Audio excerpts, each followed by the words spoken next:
بەناوی خۆی گەورە میهرەبان، سوپاس بۆ خۆی پەروەردگار ئەم ساڵیش وەکو ساڵانی ڕابردوو وەک نەرێتێکی ساڵانە ئەنجومەنی سۆرانی کۆمەڵی دادگەری هەڵساین بە ئامادەکردنی ئێوارەخوانێک ئیفتار سائیم بۆ ژمارەیەک مامۆستای ئاینی و کەسایەتی و توێژی سنوورەکەمان کە جێگای ڕەزامەندی ئامادەبوان بوو و زیندوکردنەوەی ئەو سونەتە بوو کە پێغمبەر عەلەیهی سەڵات وسەلام فەرموویەتی و ئێمەش ساڵانە بەردەوامە بین لەسەر زیندوکردنەوەی ئەو سونەتە پیرۆزە.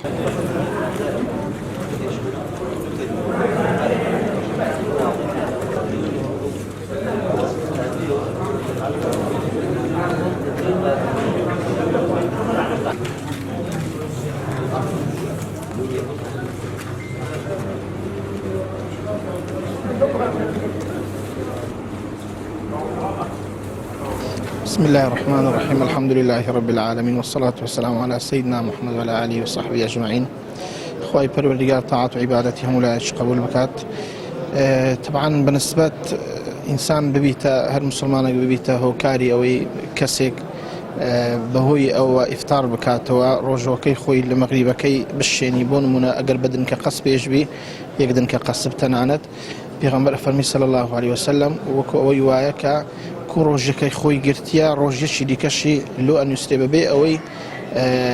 لا أجر پاداشي او كسي كم بيتو لبرانبركي واتا دو أجري انا هم اوي خوي روجك خوي وهم لبرانبر دا خيري او بخشينش كشخصك يعني دايتي ذا بويا كتماشا اكين لهمان كادا انسان كاتي إفطار أكاتو كاتي شي زور قوريا معلومي أولئك كحضرة موسى السلام قال سبي قصي لقال رب العالمين كن فرمي رب العالمين كسهي لما لو كاتي نزيك تربي كمن قفتقوا لقال تو كمي رب العالمين فرمي أي موسى بيني منتو حفتها هزار بردية بلام لو كاتي كروجوان إفطار أكاتو روجي الشيني لبيني منوي هيتس بردانينا يعني ما بس مليرانا هم أو كسا كدعاء كدعاء أو زالو أو كسيب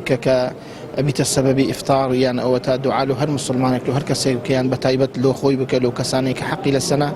خير وباداش شي زور قوري خوي قوري لهم لا قبل بكات.